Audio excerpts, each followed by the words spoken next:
Okay, guys, welcome back. Uh, I'm going to finish this thing.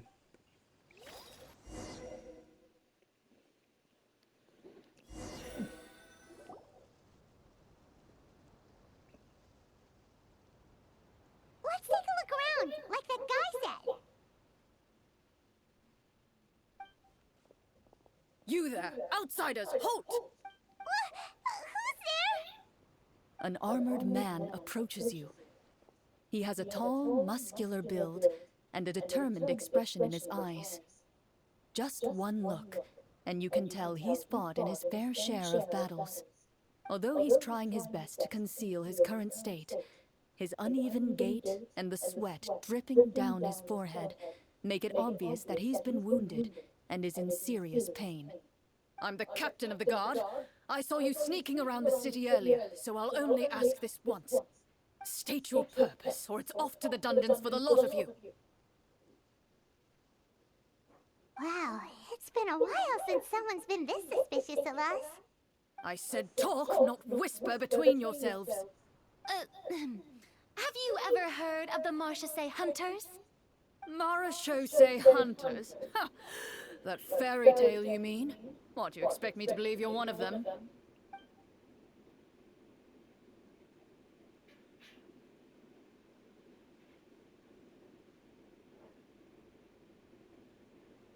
Hmm.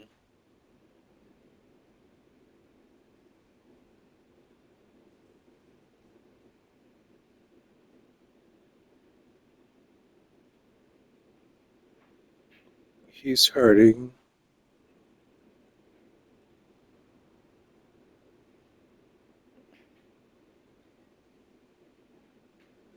Should I do persuasion?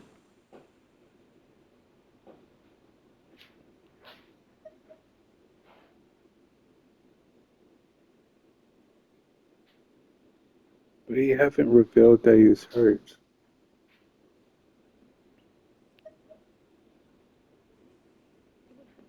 But if I do if I do her to persuade him, that means what do you expect me to do?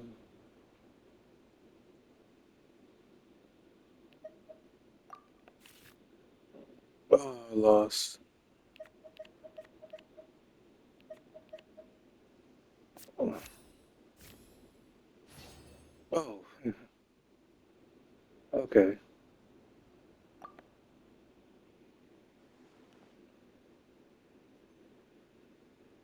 Using your knowledge of medicine, you're able to deduce that the injury on his calf was a monster's doing, and the wound has already begun to fester.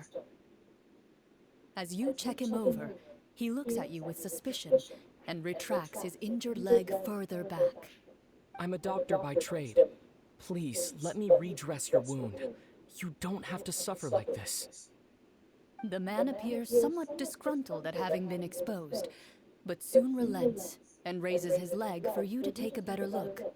He allows you to apply a poultice of specialized medicine to the wound, and it appears to bring him much relief. The tension in his brow eases. All right. Guess you lot might actually be real Marachose hunters after all. In any case, you've successfully treated my wound. So, what do you want to know? Do you know where we can find the monsters, or the other guards who are fighting them? He informs you of the various locations where monsters have appeared. He looks in that general direction with a pained gaze, as if a thin, invisible thread is pulling on his wound. Some of our new recruits have never even dealt with a petty thief, and now they're out there fighting monsters. If it weren't for this cursed leg. Oh, please, sir. Don't get too worked up. You need to focus on your recovery. Just leave the monsters to us. We're Marchose hunters after all. Hearing you say that, a glimmer of hope flashes in his eyes.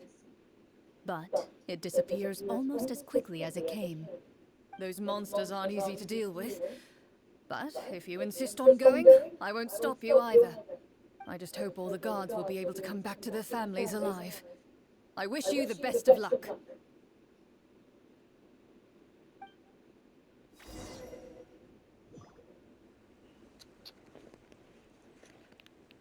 Based on what the captain said, the monster should be right up ahead. Let's go. Hopefully we're not too late.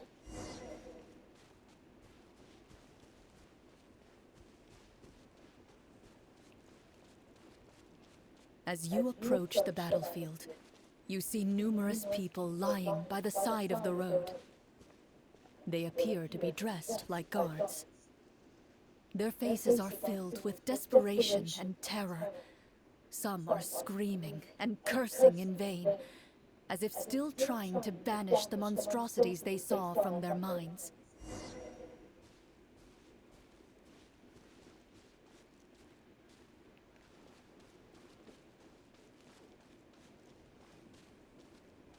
A few of the wounded look up at you in shock and disbelief.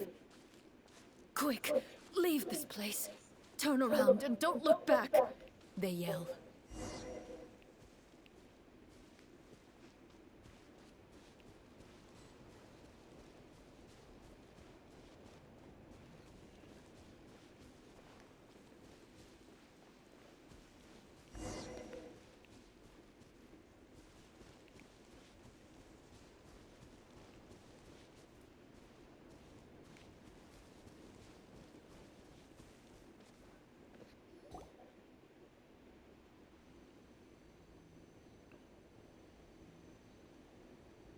This is the place he mentioned, right? You see broken iron swords scattered all around you, and downed trees riddled with terrifying claw marks. All the signs point to one thing. A truly devastating battle just took place here. Be on your guard, everyone. The monsters might still be around. Before you can finish your sentence, you hear rustling sounds from the surrounding bushes. The monsters have emerged. They close in on you without fear. You get the impression that, in their bloodthirsty eyes, you're just another meal for them to devour. A little help here. This thing wants to eat Paimon. Your battle round begins now.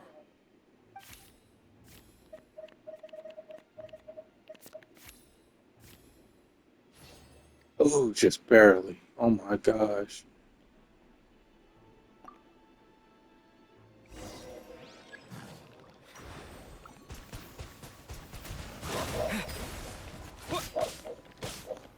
A proper send-off from the Spino Club. Here comes the finale. Now disappear.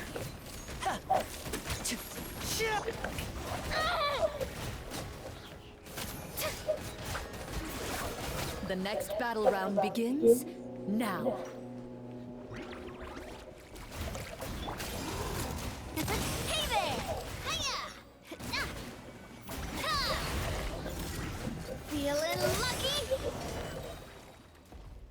The monsters let out a terrifying roar of anger and resentment before dissipating into thin air. Oh, thank goodness it's over. We're lucky the Marashose Hunter class came with all those preset skill points. Otherwise, we would have been in some real trouble. I never knew the Fatometer even determines the amount of damage you inflict. If you get unlucky, isn't it just game over right then and there? Ah, that's part of the fun. The uncertainty of fate is what gives these games their appeal. Just as you begin to celebrate your victory, a suspicious lump on the ground catches your attention. A suspicious lump. Wait, could it be the thing that appears after every battle? I walk up to it, crouch down, and begin to carefully examine it. I've still got my right glove on, so it should be fine for me to touch it, right? As you investigate the mound, you discover that the exposed portion appears to be made of wood. It was previously obscured by the large form of the monsters. With the monsters gone, the small protrusion now awaits your discovery, poking out of the ground like a shy flower bud. Ooh, it's a treasure chest!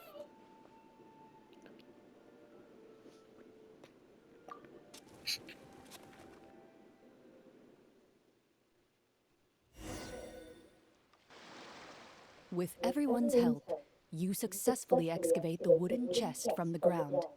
Even without opening it, you can tell from the mora and jewels scattered around the chest that it must contain quite the fortune. Makes sense. We worked hard for this. Let's open it. We can share what's inside. I can understand your excitement, Paimon, but think about it. Doesn't it seem like there are people out there who need this treasure more than us? Yeah. Think about all the people suffering in the capital. Or all those guards who got hurt fighting the monsters. Wouldn't it be better if we gave the treasure to them? Wait, is that how it works? Paimon thought since we were the ones to dig it up, we could just take it for ourselves. Well, let's put it this way. Any decision you make during a role-playing game can impact the future course of the story. But would the people really believe us? It's hard enough for us to prove we're Marchose hunters. What if they think we procured the treasure illegally? They might get even more suspicious of us. That's definitely something we should consider. Maybe we can come up with an explanation in advance. Well, if donating it could cause that much trouble, why don't we use it to buy some gear and fill up on good food? Then we'll be ready to fight even more bad guys. Looks like you're facing a difficult choice once again. Well, it's getting late. Why don't we call it a day for now? Wow! Where did the time go? I'm not sure if it's because I'm having so much fun with you all or because the story is particularly enticing, but I feel like I could almost keep going. Here, here! Ooh, how about we play through the night? I'm not sure I'll have enough energy for that. Yeah, that won't work for me either. Lynette will give me an earful if I get home too late. I understand how you feel, Navia, but we have to change venues for the next part of the story anyway. Huh? Another location? Mm-hmm. There's a special note for the GM at the end of this section that says to proceed to an indoor set for the next part of the script. Whoa! They really pulled out all the stops for this new script. Well, even if we end the game for the day, we can still stay a little longer and hear Clorinde finish her story, right? Paimon wants to hear more about the history of the hunters. Something tells me you just want to finish the free desserts before we break for the day. That's just a coincidence, okay? Besides, to Paimon, not finishing free food feels even worse than having to buy your own. And anyway, Paimon really does want to hear more about Clorinde's master. Well...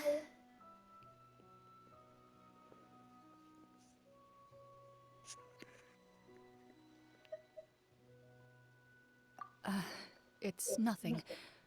I appreciate the concern, but it's all in the past. It won't do any harm to share these things now.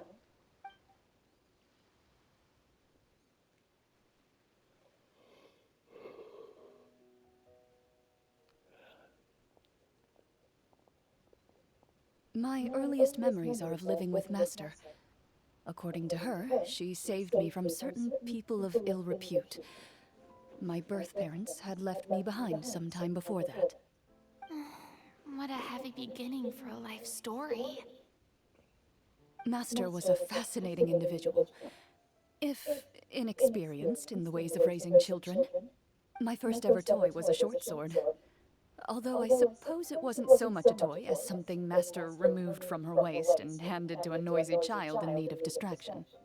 Oh, wait, so she handed an actual sword to a child? Isn't that dangerous? Did you hurt yourself? Of course I did. I cut my palm and bled quite a lot. But Master was not concerned. She just stood there and casually lectured me about it. See, that's what you get for not holding the sword properly, she told me. She then crouched down next to me and said, "Give me your hand. I'll teach you to bandage this wound. After that, it's time to learn how to truly hold a blade." Excuse me for asking this, Clorinde, but how old were you exactly when all this happened? Probably around, 3, give or take. 3? Isn't that when most kids are still struggling to hold a fork? As I said, Master was, rather inexperienced in the ways of raising children. She believed trial and error was the best way to teach a child what they're capable of. I'm not so sure this is a question of experience. I didn't see anything wrong with her ways at the time. And anyway, children don't get to choose how they're raised. Oh, she did bring me back a pet from Liyue once. It was a Geovishap hatchling. A Geovishap hatchling? For a pet? That seems even more dangerous! What she said was this: make sure to get along, you two. If you really can't agree on something, just settle it with a fight. Whoever loses is the real pet. And how old were you when this happened? 5. Well, did you win? No, I lost. So, you're saying you actually became the Geovishap's pet? Yes, but only for a week. By the end of that week, I defeated it in combat, and we've shared a cordial relationship ever since. That really doesn't sound like the kind of childhood someone should have. Later on, I gradually understood that Master most likely didn't know any other way to raise a child. She was a marechaussee hunter, but I never heard her bring up her own parents. Thanks to her, I learned how to navigate the forest by the age of 6, and could hunt monsters in the wild by myself the year after that. Even though the training she subjected me to was strict, she always made sure to take me traveling when she had the time. We met many of her friends during those days. That was also how I met Mr. Callis and his family. I still remember the first time we met. You were too scared to join our picnic and hid behind Miss Petronia the whole time. I still hadn't really met many children my age at that time, so I didn't know how to interact with others. After that, though, you started coming over a lot. You loved challenging people to shooting competitions, remember? I don't think many members of the Spina ever beat you in one of those. I had a lot of fun during those days. I enjoyed them too. Oh, do you remember that one time we went exploring around the Spina together? We overheard Papa call your master Fontaine's Protector of Justice. We tried to pretend like we never heard anything, but you nearly let it slip that one time.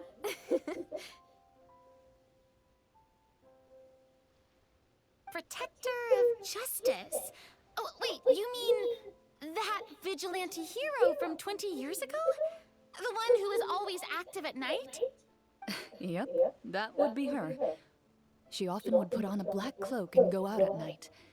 I never knew where she went or what she was doing. Until, like Navia said, we overheard the truth from Mr. Callis that night. 20 years ago, huh? I still remember the guards leaving all kinds of witness reports about her on Nervalette's desk. My apologies. Oh, there's no need to apologize. You had nothing to do with it.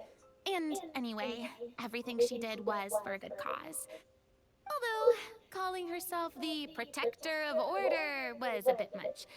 Especially when she deliberately operated outside the law. Huh? When did the Protector of Justice become the Protector of Order? Oh, she had a bunch of code names. I heard she would just come up with a name on the spot whenever she was asked. Later on, she probably got sick of answering those questions and decided to stick to just 2. The Protector of Justice and the Protector of Order. That sounds like her, all right. I bet she forgot which of the 2 she'd use by the time she got back each night. Well, she certainly sounds like a fascinating individual. With her strong sense of justice, it's no surprise her student followed in her footsteps. It's true. I always wanted to become like her. Someone powerful, independent, and with a strong sense of conviction. But...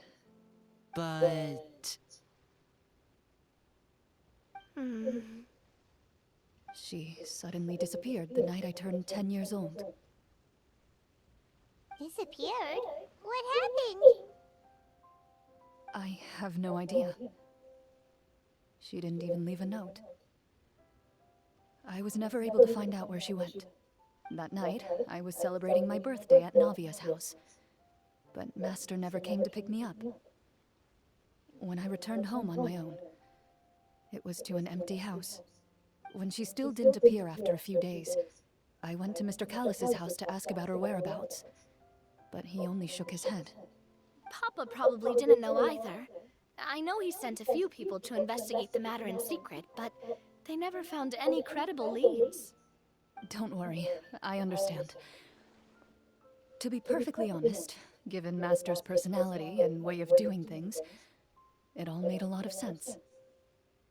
If I had to guess, I'd say she probably used it as an opportunity to force me to become independent. Just like how, when a litter of kittens reaches a certain age, the mother willingly leaves them behind. Were you upset, Clorinde?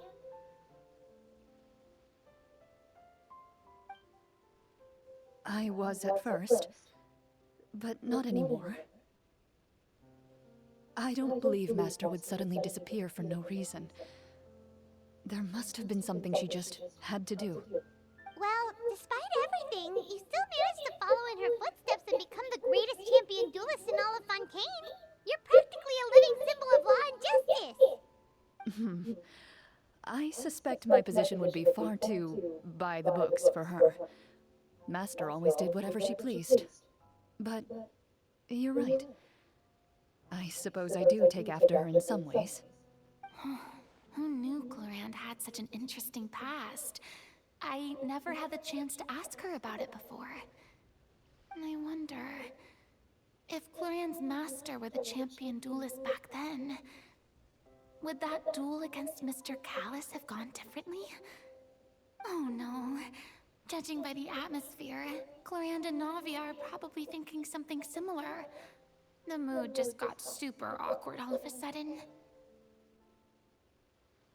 Well, anyway. Would you look at the time? It's getting dark, so we should probably call it a day for real this time. If we keep talking like this, we really will be here all night. I had a great time today, Miss Clorinde. Thank you for being our GM. Anytime. The script was good, but I've got to say, your childhood stories were even better.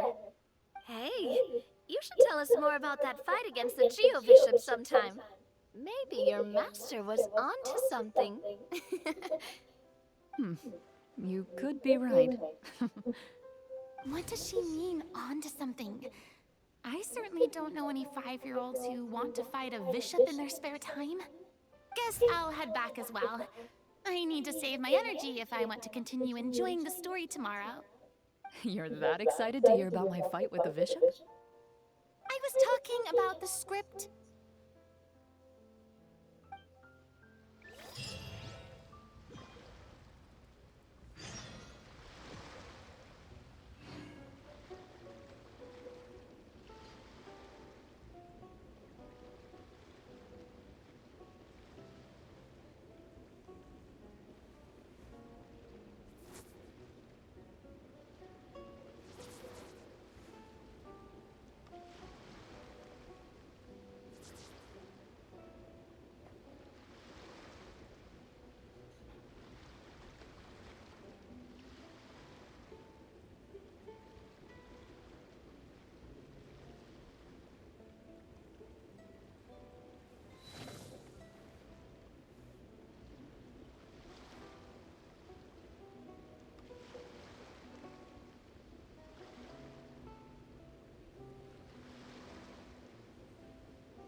Okay, guys.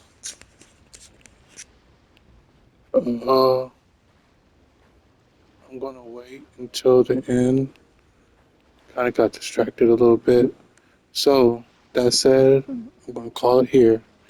Have a good night, morning, or daytime, depending where you are. Please subscribe and follow me. Bye.